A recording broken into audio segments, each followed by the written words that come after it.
Lathe machine पर काम काम शुरू करने से पहले क्या सुनिश्चित करना अनिवार्य है?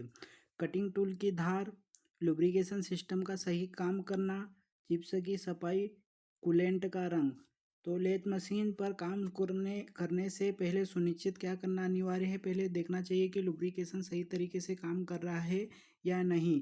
अगर यह नहीं चेक करेंगे तो लेथ मशीन में समस्याएं उत्पन्न होगी, इसलिए पहले चेक करेंगे कि लेथ मशीन पर लुब्रिकेशन सही तरीके से काम कर रहा है या नहीं। नेक्स्ट क्वेश्चन, चक की चक से संबंधित सबसे खतरनाक स्थिति कौन सी है?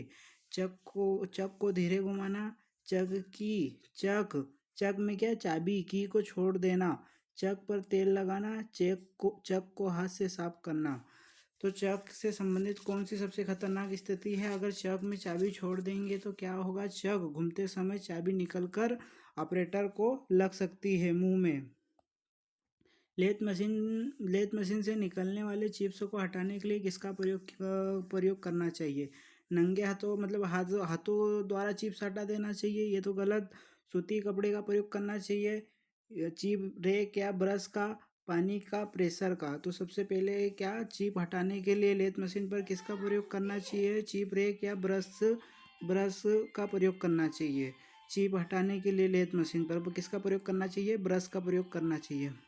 मशीन पर कोई भी समायोजन करने से पहले क्या करना चाहिए? तुम लेथ मशीन चला रहे हो, लेथ मशीन पर कोई भी एडजस्टमेंट करना हो तो पहले क्या करेंगे? सबसे पहले स्पीड कम कर देनी चाहिए, मशीन को बंद कर देना चाहिए, फिर न्यूट्रल कर देना चाहिए, टूल के पीछे हटाना चाहिए। तो इस स्थिति में क्या करेंगे? सबसे पहले मशीन को बंद कर देंगे, फिर कुछ भी कार्य लेथ मशीन पर कुछ भी समायोजन एडजस्टमेंट करना हो करेंगे। स्विंग ओवर बेड का अर्थ क्या है? लेथ की कुल ऊंचाई, कार्य का अधिकतम व्यास जिसे धारण किया जा सकता है, लेथ बेड की चौड़ाई, स्पिंडल की चौड़ाई। तो स्विंग ओवर बेड से क्या क्या अर्थ है? कार्य का अधिकतम व्यास जिसे वह लेथ मशीन धारण कर सकती है, जिसे धारण किया जा सकता है। दो केंद्रों के बीच की दूरी क्या दर्शाती है? दो केंद्रों के बीच की दूरी क्या दर्शाती है लेथ मशीन में? तो लेथ की कुल लंबाई दर्शाती है, बेड की लंबाई दर्शाती है, जॉब की अधिकतम लंबाई दर्शाती है, या टेल स्टैक की लंबाई दर्शाई जाती है। तो लेथ मशीन में जो केंद्रों की दूरी होती है वो जॉब की अधिकतम लंबाई दर्शाई जाती है। जितनी लंबाई का जॉब घुमाया जा सकता है वह क्या दर्शाती है? दो केंद्रों के बीच की दूरी दर्शाती है। लेथ मशीन को निम्नलिखित में से किसके द्वारा निर्देशित स्पेसिफाई किया जाता है? स्पिंडल बोर के आकार से, बेड की लंबाई से, केंद्रों के बीच की अधिकतम दूरी से, या उपरोक्त सभी से? किससे दर्शाया जाता है? तो उपरोक्त सभी। लेथ मशीन को किससे स्पेसिफाई या निर्देशित किया जाता है? तो स्पिंडल के बोर के आकार से भी, बेड की लंबाई से भी, केंद्र के बीच की अधिकतम दूरी से भी, सभी से दर्शाया जाता है। लेथ स्पिंडल के केंद्र से बेड शीर्ष तक की लंबवत दूरी को क्या कहते हैं? लेथ स्पिंडल लेथ स्पिंडल के केंद्र से बेड शीर्ष तक की लंबवत दूरी को क्या कहते हैं? स्विंग, सेंटर हाइट, बेडवे, या पिच। तो उसे क्या कह देते हैं? सेंटर हाइट कह देते हैं। सेंटर हाइट क्या होती है? जो स्पिंडल बेड से, ये लेथ मशीन का बेड हो गया, ठीक है, बेड से स्पिंडल, ये जो केंद्रों के बीच कोई जॉब लगा है, ठीक, इसके सेंटर तक की दूरी को क्या कह देते हैं? सेंटर हाइट कह देते हैं। Distance distance between centre height, job की अधिकतम लंबाई। डिस्टेंस बिटवीन सेंटर हाइट, जो दो सेंटरों के बीच की दूरी क्या कहलाती है? जॉब की अधिकतम लंबाई कहलाती है। स्विंग और ओवर बेड, जिस जिस साइज का जॉब, जिस व्यास के जॉब को जिस अधिकतम साइज तक घुमाया जा सकता हो, अधिकतम साइज का जॉब घुमाया जा सकता है, उसे क्या, स्विंग ओवर बेड कह देते हैं। लेथ मशीन पर काम करते समय आपातकालीन स्टॉप बटन की स्थिति के बारे में क्या पता होना चाहिए? उसका रंग क्या है, वह कितनी दूरी है, उसकी सही स्थिति कहाँ है, उसे उसे उसे किसने बनाया, इसके बारे में सिर्फ उसकी सही स्थिति, लोकेशन हमें पता होना चाहिए स्टॉप बटन की। क्योंकि इमरजेंसी और इमरजेंसी में स्टॉप बटन देखेंगे और लेथ मशीन में कुछ गड़बड़ी हो रही है तो उसे जल्दी से बंद कर देंगे।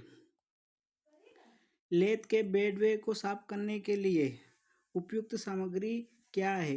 पुराना कपड़ा, ब्रश और रुई के कचरे से पोंछना, रेती से रगड़ने वाले पत्थर। तो लेथ के बेड पर जो चिप रहते हैं उसे किसके द्वारा साफ किया जाता है? ब्रश और रुई के कचरे से साफ किया जाता है। लेथ का स्पेसिफिकेशन, स्विंग और कैरिज का क्या महत्व है? ये बेड की चौड़ाई बताता है। यह अधिकतम व्यास को बताता है जो कैरिज कैरिज के ऊपर से बिना टकराए घूम सकता है। यह टूल टूल पोस्ट की ऊंचाई है। यह केवल सजावट के लिए है। यह उस अधिकतम व्यास को बताता है जो कैरिज के ऊपर बिना टकराए घूम सकता है। स्विंग और कैरिज।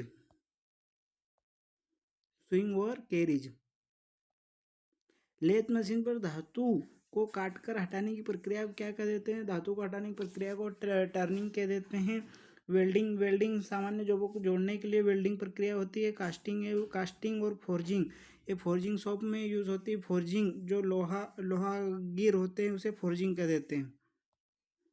लेथ मशीन में वर्क को घुमाने के लिए मुख्य रूप से किसका उपयोग किया जाता है? टेलस्टॉक का, स्पेंडल चक का, कैरिज का, बेड का। तो किसका प्रयोग किया जाता है?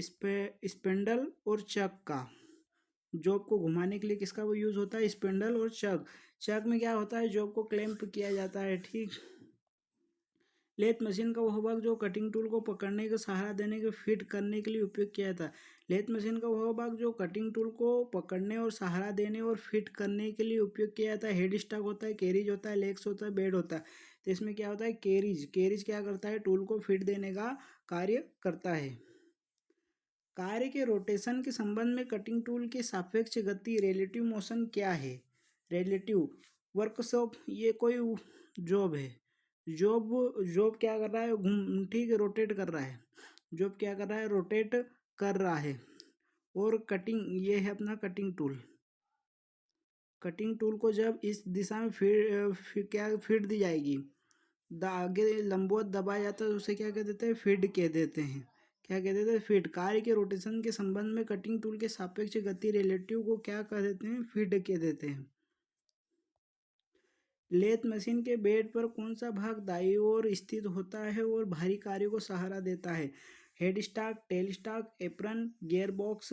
तो कौन सा भाग होता है राइट ओर जो भारी जॉबों को, भारी कार्यों को सपोर्ट करता है? तो वो टेल स्टॉक। टेल स्टॉक में कौन सी थ्रेड कटी होती है? तो लेफ्ट हैंड थ्रेड कटी होती है।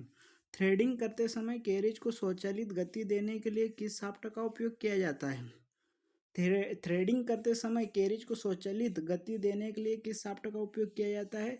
फीड रॉड होती है, लीड स्क्रू होता है, स्पिंडल होता है, काउंटर शाफ्ट होती है। तो कौन सी होती है? Lead screw.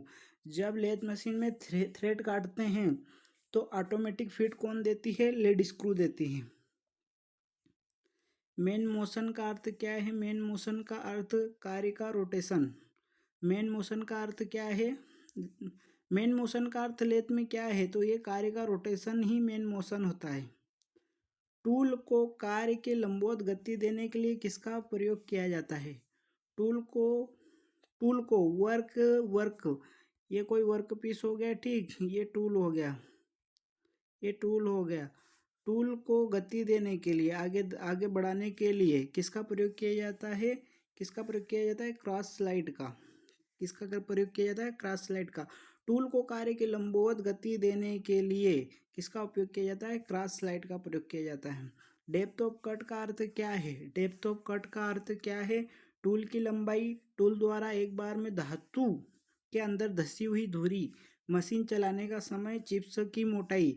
तो डेप्थ ऑफ कट क्या है? टूल द्वारा एक बार में धातु के अंदर धसी हुई दूरी है। कंपाउंड रेस्ट, कंपाउंड रेस्ट का उपयोग मुख्य रूप से क्या बनाने के लिए उपयोग किया जाता है? लंबी बेलनाकार सतह, छोटी टेपर सतह, बड़ी फेसिंग, नर्लिंग। तो कंपाउंड रेस्ट का प्रयोग क्या बनाई जाती है? शॉर्ट टेपर, छोटी छोटी टेपर किसके द्वारा बनाई जाती है? Compound rest. कंपाउंड रेस्ट किसका भाग है? कंपाउंड रेस्ट कैरिज का भाग है। लेथ मशीन में गाइड वेज को चिल्ड कास्टिंग क्यों की जाती है? इन्हें जंग से बचाने के लिए उनकी कठोरता और घर्षण प्रतिरोध बढ़ाने के लिए, मशीन का वजन कम करने के लिए, उन पर पेंट आसानी से करने के लिए। तो लेथ मशीन के गाइड वेज पर चिल्ड कास्टिंग क्यों की जाती है? उनकी कठोरता और घर्षण प्रतिरोधी बढ़ाने के लिए क्या किया जाता है? चिल्ड कास्टिंग के लिए। यदि lathe bed centre height 200 mm है तो उसके अधिकतम व्यास डायमीटर जॉब स्विंग और बेड ऑपरेशन के लिए फिट हो सकता है। क्वेश्चन क्या दे रहा है? यदि एक लेथ की सेंटर हाइट कितनी है? 200 mm है, तो उसका अधिकतम कितने डायमीटर का जॉब स्विंग और बेड, मतलब कितना डायमीटर का जॉब घुमाया जा सकता है? तो कितना घुमाया जा सकता है? 200 का 2 गुना हो जाता है स्विंग और बेड कितना? 400 mm घुमाया जा सकता है। लेथ बेड वेज के बीच में गैप दिया जाता है, इसका मुख्य तकनीकी उद्देश्य क्या है? एक बेड गैप वाला बेड आता है, लेथ मशीन में एक गैप वाला बेड आता है, तो उसमें गैप दिया जाता है। तो गैप क्यों दिया जाता है? बड़े व्यास या फ्लैट डिस्क को टर्न करने के लिए, चिप्स को आसानी से गिराने के लिए, कैरिज को तेज। लेथ बेडवेज के बीच में जो गैप दिया जाता है उसका मुख्य तकनीक क्या होती है? बड़े व्यास के फ्लैंज या डिस्क को टर्न करने के लिए लेथ के बेड में क्या दी जाती है? गैप दी जाती है। हाफ नट मैकेनिज्म का जुड़ाव किसके द्वारा होता है? हाफ नट मैकेनिज्म का जुड़ाव किसके द्वारा होता है? फीड रॉड के द्वारा, स्पिंडल द्वारा, लीड स्क्रू द्वारा, या रेक और पिनियन द्वारा। तो हाफ नट मैकेनिज्म जो इंगेज होता है लीड स्क्रू से इंगेज होता है। लीड स्क्रू से इंगेज होकर कैरिज तक क्या करता है? पावर ट्रांसमिशन का कार्य कौन करता है? हाफ नट मैकेनिज्म करता है। लेथ मशीन के लेथ डॉग का उपयोग किसके लिए उपयोग किया जाता है? थ्री जार चक के लिए, फेस प्लेट और केंद्र के बीच जॉब घुमाने के लिए, कंपाउंड रेस्टों को लॉक करने के लिए, टेल स्टॉक को सहारा देने के लिए। तो लेथ मशीन में लेथ डॉग का उपयोग किसके लिए किसके साथ किया जाता है? फेस प्लेट के साथ किया जाता है। क्यों किया जाता है ये फेस प्लेट पर? तो ये वर्क पीस को क्लैंप करता है। कौन? Lathe dog. स्विंग और कैरिज की वैल्यू स्विंग और बेड से हमेशा कम क्यों होती है? क्योंकि कैरिज बेड के ऊपर स्थित होता है। क्योंकि कैरिज की लंबाई अधिकतम होती है। क्योंकि टूल पोस्ट भारी होता है। इसकी कोई विशेष कारण नहीं है। स्विंग और बेड से हमेशा कम होता है क्योंकि कैरिज बेड के ऊपर स्लाइड करता है, जिसे उपलब्ध व्यास से कम हो जाता है। आज के लिए इतने ही 30 क्वेश्चन। अगली क्लास में और 30 क्वेश्चन आएंगे। आपको मेरा वीडियो कैसा लगा है? अच्छा लगा हो तो लाइक कमेंट ज़रूर कीजिए।